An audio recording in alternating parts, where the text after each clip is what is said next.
As you can see by diagram F, Pointed Shade, Piney Leshy, and warrior of the Shireen Grove tribe of the Gungair Forest made a prime mistake in his defences when Talaxian agents attempted to burn the forest down. Does anyone here know what that mistake is? Anyone? Hint. It's the same mistake our own Eagle Knights made heading north from the Falcon's Hollow into the Five Kings Mountains. Anyone? Gilda, you should know this. Sir Odker was a member of that particular expedition, and I have my doubts that he failed to mention it. The lecture hall erupts in a nervous laughter as Professor Marythane points out one of Odker's more obvious foibles. The short-cropped red hair of Squire Gilda of August shakes out a no. He's mentioned it once or twice, if I recall. But that particular mistake was underestimating the locals. See, there are these little impassioned beings, from the first, I think, called Twigjacks. Tiny little sticks that fought the platoon of knights to a standstill. Ended up having to go around. Cost them nearly a week, if I recall. Exactly, the professor roars gleefully. They underestimated the locals.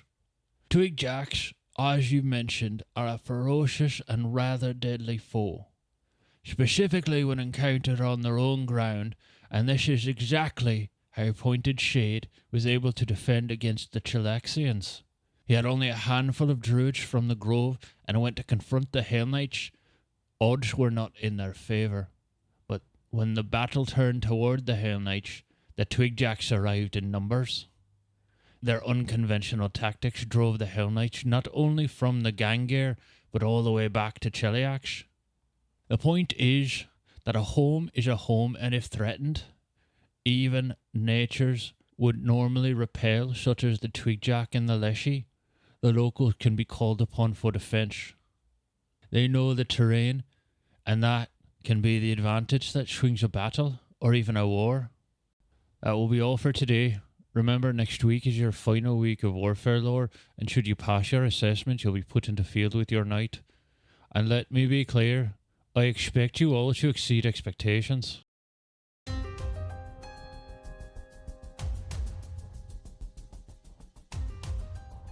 Hey there, creatures, and welcome to Encounter This, a podcast exploration of the creatures from Pathfinder 2nd Edition and the lore that surrounds them.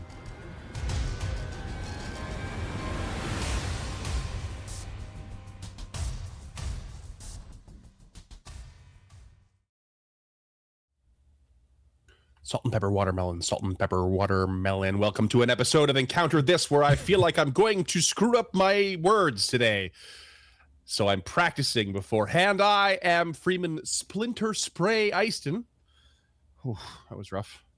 And today, James Bramble Kid will be taking us through a creature known as the Twigjack on Bestiary number 2, page 270. See, I screwed it up.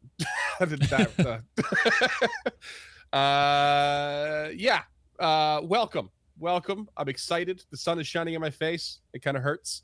And let's do a sweet creature that I had known nothing about. Tell me what? Okay. Twigjacks. Twigjacks. I chose these creatures based on the name alone, and I just like We've to been start doing that this a lot episode. lately. Yeah, well, I'm not I'm not crazy familiar with 2E, so Yeah. But I do want to let the listeners know ahead of time that this should be a pretty short episode because I have failed in my duties. I was not able to find a single cultural reference or a single pop culture analog that I thought was appropriate, which is new to me. I wanted more time to try and hunt something down, but I came up empty. So right off the bat, if you're watching this on YouTube, throw up a comment on a creature you think would be a good cultural analog, or you can find us over in our Discord at unchartednorth.com/Discord. There's an Encounter This channel where you can just light me up and I'll probably read it. This is a rare moment, listeners and viewers. Yeah. James is specifically requesting that you at him. No, that was not my request. You heard it here first. Adam. Oh God. Okay, let's just move quickly past that. These are the Twigjacks. So this is a small creature made of prickly brambles woven together with vines. They usually have a mossy growth atop their head like hair, and their mouth is just sticks across its face that have been broken into the vague form of a mouth. And in some places around its body, in this particular image on its knee and on its shoulder, it has sprigs of new growth. Okay. That's a fun little thing. Yeah, it's like this bipedal thing made of roots and twigs. They're pretty neat. All right. As far as Pathfinder is concerned, these are impetuous and incredibly violent. Okay. Yeah. They look so well. I don't want to say they look friendly per se, but yeah. They are not. Okay. They care deeply for their forests, and they do in fact consider them to be their forests. Mm-hmm. They will harass any outsiders who enter. But they're not territory with other forest creatures. Okay. So they can tell the difference. Yep. Yeah. Right. So from time to time, they will rally with Fae and other Sylvans against a threat. Maybe it's a logging or somebody tried to come and take their territory or what have you. And they will always arrive eager to fight, especially when they're not invited. Okay. I like it. They are, on occasion, mistaken for leshies, but don't do that. They don't like it. Oh, really? Yeah. Not into the leshy. Okay. They have a very, very low opinion of leshies. Oh, why is that? Yeah. They didn't say, but I imagine because they're nonviolent. Okay. Yeah. It is specifically stated that some Fae are embarrassed by these particular cousins. But redcaps, quicklings, spriggans, and that vein of Fae absolutely adore these creatures, specifically because of their violent tendencies. Okay, that adds up. That's fun. Yeah. They will sometimes form small communities called brambles, and they will aid each other in times of need or to extract some great vengeance. And brambles can be anywhere from 3 to 30 individuals, but once their mission or their calling is complete, they disperse. They are traditionally solitary creatures, except when they've got something to hurt. Then they'll just dogpile on. Okay. I love it. Yeah. Just little nuisances. Pretty much, yeah, except as we'll find out later, they're incredibly deadly. Oh, yeah, okay. Yeah. Sweet. Yeah. They are in fact Fae, and they are found in the first world. Sometimes, because of that, they'll find religion, specifically with the eldest of the first world. But on the material plane, they prefer to worship false deities of their own design. Okay. They're really independent, eh? Yeah. So these deities could be a shadow in a bush, tangles of tree branches, or even just a random cave sometimes. They'll just consider that deific.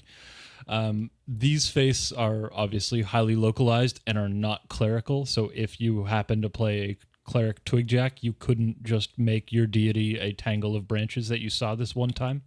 Mm-hmm. Okay. But they do tend to inspire zealous crusades against non-Fae. So if you find a random cave that you thought was your deity and there happens to be a horse sleeping in it, maybe you now just hate all horses. Oh, that's super fun. Yeah. Ridiculous. Yeah, they're really, really neat little creatures. And yes, they are absolutely ridiculous. But that's it. Less than 10 minutes in, and we've already covered all of the lore. Well, I want to know more about like their kind of connections to those other creatures. Like we've already covered red caps, quicklings, I don't think we ever covered in 5e, but they are like little fey creatures. Spriggans is something I'm curious about. At a quick glance, apparently they resemble muted hairless gnomes. I thought they were going to be like a tree creature, but apparently not. I think they're just like some sort of gnome related creature from the first world, which is kind of neat. Yeah, they were some of the first gnome immigrants over. Oh, okay. Yeah, interesting. Which is why they've got like issues with their hair growth, and why they only kind of look like gnomes, because gnomes evolved further and then they moved over. But the first generation of gnomes that moved over are Spriggans, I think, if I'm understanding that lore correctly. That's neat. That would be a fun creature to cover sometime, by the sounds of it. All right, cool. I just love it. You know what I'm immediately reminded of is was it the Sprites episode that I did in 5e forever ago? And just how territorial they were. And they just like didn't allow anyone like to invade their area, and they thought so highly of themselves too, and they were convinced they were the best and they were powerful and stuff. Just really not doesn't have a proper scope of the world at large. That's fun. Yeah, that's a cool little creature though. I like it. Yeah, I'm not upset by it. I mean, I wish I found something more, like I said in the intro, but yeah, I could see how this creature, like when you're trying to research like IRL stuff, you could probably at best find very loose connections at best. It's just one of those, definitely sounds like one of those creatures that's like kind of appears in a story, but not really, in so many bits of folklore. Normally I have a thread to pull on. Like in my head, I come up like immediately with something between all the bestiaries that I've read and all the research we've done for this show. And all the pop culture that I've consumed, there's always something that kind of comes up. The only thing that I came up with, and that was right as we were about to press record, is only like mildly tangentially related, and that is the movie Treevenge, and I use movie very loosely. Yeah, okay. But that's like full-size evergreens. It's not these like tiny little sprites. Right, sure. Like thorn in a side. Like these do remind me a lot of the sprites that you covered. Okay, yeah. Now, their hatred of leshies piques my interest too, right? It's you said these things are found in the first world. They're from the first world. Yep, they're from the first world. Okay, and are they intelligent creatures? Would you say, or not so much? Well, their intelligence is 0, so not bad. Okay, right. Not dumb per se. Okay. Yeah, it's because I'm just wondering about like what their comparison to leshies would be. A quick glance again. Oh, shows it's because they hate being compared to living trees. Okay. Okay. Interesting. I was just like kind of glancing through here too. It's like because they're leshies like manifest from like what a skilled practitioner of primal magic combines nature, spirit, with a body. Okay, interesting. Yeah, so leshies are technically animated plants, and they hate the idea that they were ever inanimate, I guess, because these are actual creatures from the first world. They just don't like being thought that one time I was just a bush or a pile of twigs and some druid fucked up and brought me to life. Exactly. Okay, that makes a little more sense. That's a hilarious little tidbit, but I love that a lot. That'd be really funny. And I've never do seen a love Leshy being in action. fey.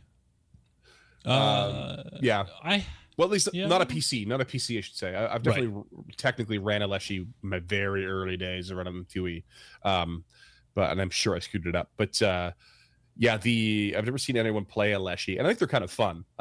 They are a little bit whimsical in that the regard, for a PC, but I think they're really neat. More commonly found as companions for the Order of the Leaf Druid, I think. Oh yeah, that's definitely a thing.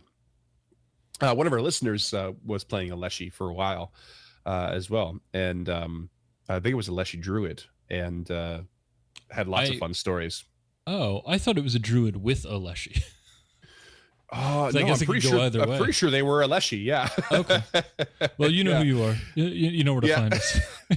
PJP. TurtleNorth.com/Discord. Yeah. But that'd be really funny. It'd be really funny to have, like, you know, if you had a Leshy PC to, like, you know, adventuring through the forest, this the sort of creature you might want to bring up just to, like, fuel a silly, like, create a silly feud over something so, you know, nonsensical or, like, just misunderstood. Just see how the player plays that out. Don't get too far into, like, we hate your kind kind of shit, but I want to avoid that. But, you know, be the sort of thing of just, like, you know, I imagine, like, it being more of like a puff my chest out at you kind of thing. You're like, oh, you're one of those? Well, I'm one of these. And, you know, just, like, kind of get all up in each other's face. You could do that. But again, I want to, while researching the Twigjacks, like trying to find cultural lore, I was pulling on a lot of threads and I was Googling Twigjacks or animated shrubs and stuff like that just to find something tangentially related. But almost 100% of what you find from Googling Twigjack is this archive of Nethys link that we'll post. But also I found a couple of websites, specifically Reddit and the Daily Bestiary Tumblr, that warn of the deadliness of these tiny creatures. There are so many people in that Reddit thread who have TPK'd a party with these creatures. Yeah. Like, cool. Almost nobody who commented didn't kill a PC, like at least one PC during combat. Yeah. Okay. So that got me really excited. Well, that makes me want to go to the mechanics. Okay. Shall we? Here we go. CR3. Creature rating 3. AC 19. Level 3. Mm-hmm. Oh, okay. HP 50. Mm-hmm. They're tiny, chaotic evil, and have the Fey and plant traits. Okay, 50 HP for a tiny level 3 creature. That's wild. That does seem high. It gets so much wilder. Okay. The recall knowledge is both nature for both Fey and plant. That's DC 18, unspecific 16, specific is 13. They have a perception of 9, which is a +9 bonus to their initiative, essentially, and a speed of 25. So they're not slow either. Okay. Yep. They speak Common and Sylvan and have dark vision.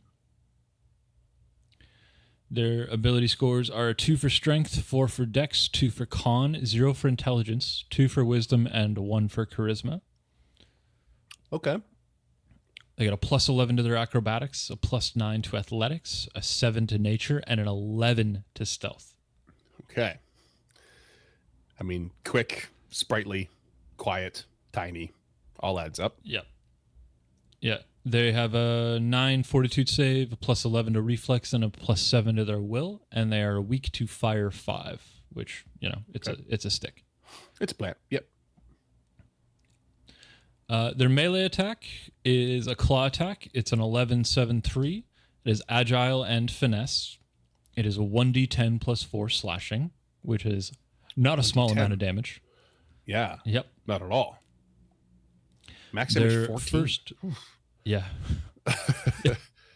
Third level, that'll put down a cleric. Yeah. Especially if you're like, I mean, you're probably not fighting these. Let me just start it right now. We're probably not fighting these while you're at level 3. You're probably fighting maybe multiple of these at a slightly higher level. Like, these is not like a level 2 party fighting one of these, you know? Yeah. Because that would be dangerous. But yeah, it please was. Do go on. One of the Redditors commented it was a level 5 party fighting 3 of these, and he killed 3 of the players. Oh. Or sorry, they killed 3 of the players. So all those links will be in the description if you want to check that thread. Okay. They have one ranged attack. It's called Splinter. It is 11, 6, and 1 for the maps. It is a 30-foot range, 1d6 +4 piercing, deadly 1d6. Oh. So what that means is if you critically hit, you add an extra d6. So that's 2d6 +4 piercing on a critical. Yeah. That's brutal. So that's it's technically 2d6, but it's 1d6 +4 doubled plus 1d6.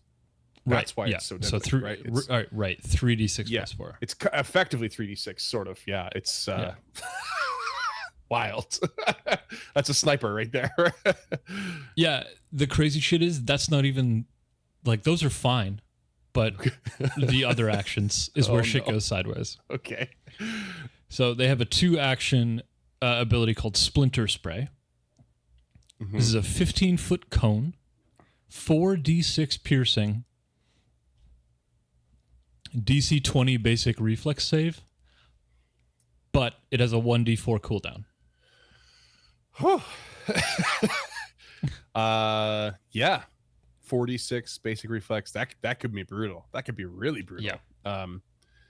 Damn. 15-foot cone. Yeah. And like given the, in my experience, the incredibly wide range of successes and failures on staves in general from the PCs, like it doesn't almost doesn't matter if your highest is your reflex. You could still be fucked by that DC. Find a way to take double damage. Damn, 46 times too. DC 20 is not anything to shake a stick at. Like your critical success on that is a natural 20 or a 30, which at 3rd to 5th level, you probably need an 11 on the die to even hit that. Yeah. Yeah, that's bonkers. Yeah. And now it gets real fucking crazy. Okay. Remember that these are forest dwelling creatures and they will only ever really be found in the forest. Yep. Their last ability is called Bramble Jump. This is 3 actions. It has the Conjuration, Plant, Primal, and Teleportation trait. Fun. It is required that the Twigjack is in undergrowth, but it scrambles into the undergrowth and teleports to another square of undergrowth within 60 feet. Okay. Does not trigger reactions. All right. Because it's not technically a move action. And it's not technically a spell. So they're just night crawling around the battlefield, popping off splinter sprays. I can picture it just like foop, foop, foop, just like up and down, like those little games, the little rabbits you get a bonk on the head or whatever, the gophers. Just da, da, da, da. How many actions is that though? That's 3 actions. So that's their whole turn. But if you're fighting 3 of these, just yeah. Oh yeah. You never know which one's gonna pop up where. And not only that, honestly, undergrowth is classified as difficult terrain, so it's going to have concealment because it's a tiny creature. You're going to be moving at half speed because it's difficult terrain, unless you're a ranger or you have the favored terrain. Like there are so many other things outside this creature that you need to take in consideration with this combat. Because what? Like, you know, because I mean, this creature, like if you're fighting 3 of them and they're standing right in front of you side by side, the first round of combat they can just go foop foop foop. And that might be their whole round of combat, but they are now in 3 different directions surrounding you. And if they do it right, they all can 15-foot cone you in the next round and fuck you up. That's crazy. This is why I was talking to a friend of mine today about the math in Pathfinder, how it functions, and how I think the beauty of the system is that the idea is progression at a horizontal rate, not a vertical one. So it's like everything grows horizontally rather than just like increasing in constant power and like whatever. It's like everything grows together. However, it can be so deadly, you know, all the time, including at level 1. We learned that the hard way. But you know, to me, one of the most important things to do is remember, like, you got to play the creatures you're playing, you know, in a realistic way, because the math can't solve that for you. The math doesn't make everything fair. If you just make these creatures expert tacticians, you'll screw everybody over. You know, the only like I can see how deadly these creatures could be. It's so clear now that we've got through it. Like, it's crazy. But right? Like, also, I love these creatures. Yeah, but also, do they have the wherewithal, the intelligence, the practice at all in the scenario you're running to actually do what I said, where they just three different directions and then fire off at the perfect range without hitting each other? Like, you know, if you do that. So built right into the lore is the word impetuous. So I don't necessarily think so. These are brash creatures. And I think that if you give these any sort of tactics at all, and you stack these creatures and the party is within level range, somebody's going down. Like, these are brutal. Especially when you stack those environmental factors on, like tiny in difficult terrain. Like, I would give it like partial cover at all times. I mean, kinda, right? Like, I mean, just behind another creature alone, they could share creature spaces. You know, Yep. most creature spaces. So it's, you know, you already have to move out of the way to, like, you know, to hit, because you can't hit in your own space. Like, yeah, that's You just guys, bamf into somebody crazy. else's space, throw up a claw or even a splinter, you know, like even from 30 feet away. Like, yeah. if you crit, that's 3d6. Like, Yeah, if you bramble jump into someone's space and they're like, crap, I got to get away, and then they might step away and swing twice. They might stride away twice and swing and fire off something, but that's like their whole turn. And at 50 HP, 19 AC, like there's a good chance one of those, if they go try to hit you twice, one of them misses. And there's, even if you crit, you're not taking this thing down in one shot. And now you're in perfect range for a goddamn splinter spray. Like, which is a plus 11, let me remind you, which is not a small number. Yeah, man, it's that's crazy. I did not. You said deadly, but yeah, don't make these expert tacticians. That would be so dangerous. You just can't. Like, you really, really can't. I mean, maybe if you want to throw the elite template on one of them and make one of them an expert tactician as like a veteran of the combat. Yeah. But the elite template brings their attack modifier up to plus 13. So, like, I don't know if you want to do that. Yeah. I think maybe there's like a little bit of an unwritten rule in the creation of creatures like this, in that the lore, the stat block is really about reflecting the lore, as and then some, and that's why we've often gone across, like, let's do comparisons. Do these add up to what we've read? And the stat block, are they missing something? Does that thing make sense? But the fact that they are written as impetuous, they have a bit of a lower intelligence. Like, those are signs you need to know how to run this creature. And I think Paizo goes out of their way to do that. They don't always nail it. No one always nails it, but it's a very important thing. Don't take stat blocks and just put them to full use. One, it doesn't really create a flavorful combat or like a scenario or situation. It's kind of a little bit drab. Some people might want you to do that. I know some groups just want, like, give us tactics, give us give us a chess game, and that's brutal. But a lot of the time you want something a little flavorful. Yeah. you need the right team though, James. Yeah, that is correct. Shots fired. What? I have the right team backing me on Stemming the Tide. Most of the time. Most of the time. Except that one time you called retreat, no one retreated. Yeah, that was rough. Died. Yeah. But yeah, the point is that, you don't have to role play these creatures the way they're written all the time. But always remember that whatever lore is written there is probably intended to match the stat block. And if the stat block is deadly like this, you might want to keep things like impetuous in the way you play them, in order to make it at least for a good fair scenario. They do have a +2 wisdom, which is nothing to shake a stick at. And there's nothing saying that combat tactics can't be earned over time, which is, kind of how they're effectively always going to be in their favored terrain too, right? When you fight them. So they know how to navigate their surroundings. So there is that, Yeah.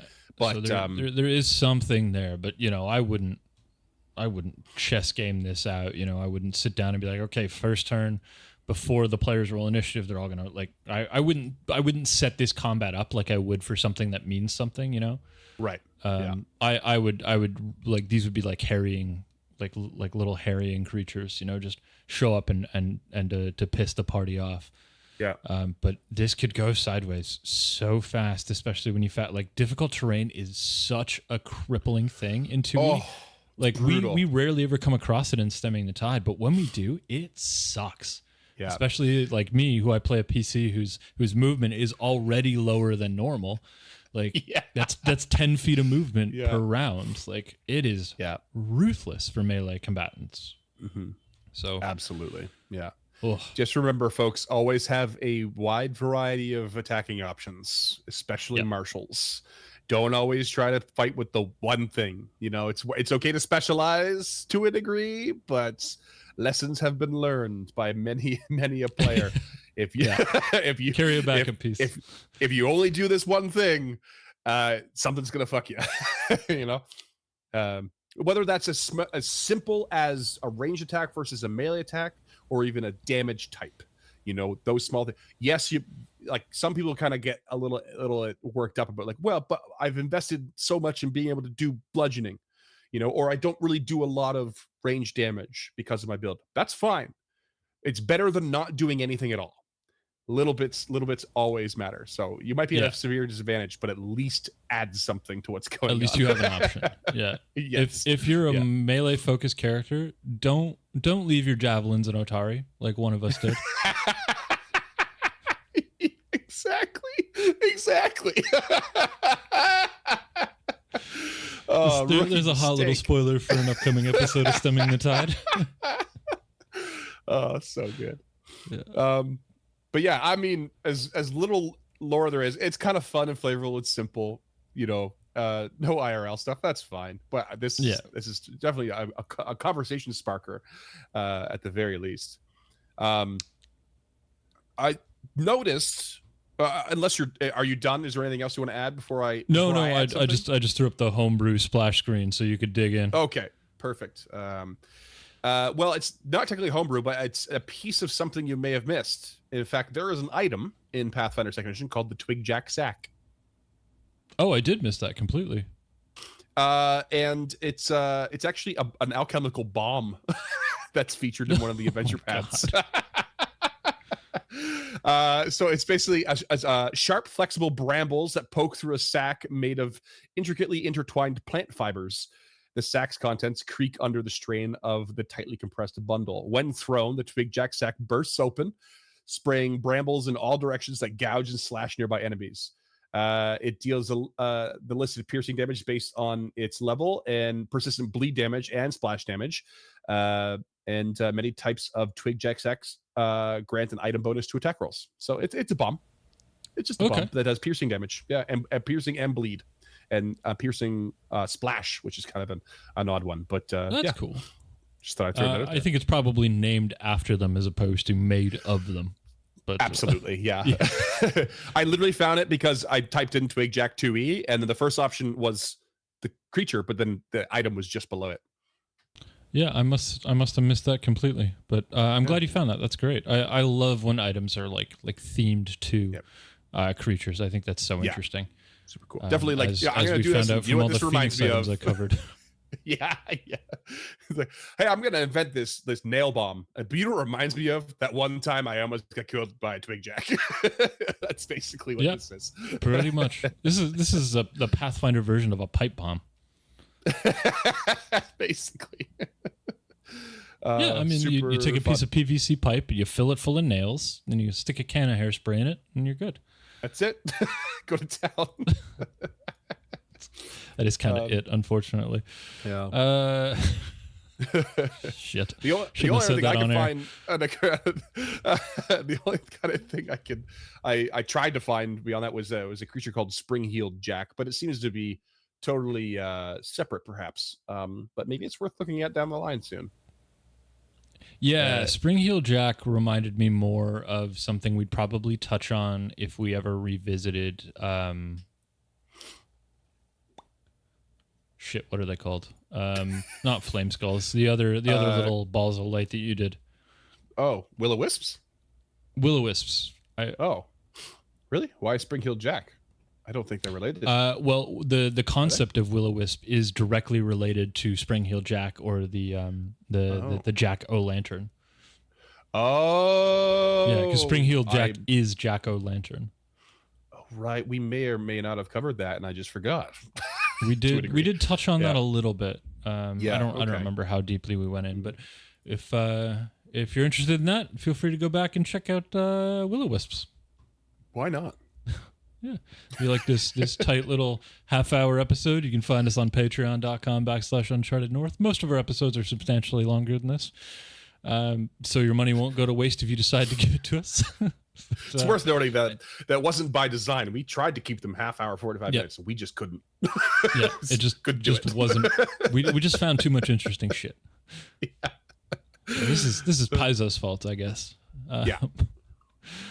$5 a month will get you a handwritten thank you letter, some stickers, a theme button, all that stuff. Yeah, it is definitely his fault. If you like our logo or any of our logos, really, the Stemming the Tide one, Critty down there, or the Uncharted Compass, you can find a bunch of different styles of merch at unchartednorth.com/shop, including this cool dad cap that I'm wearing right now.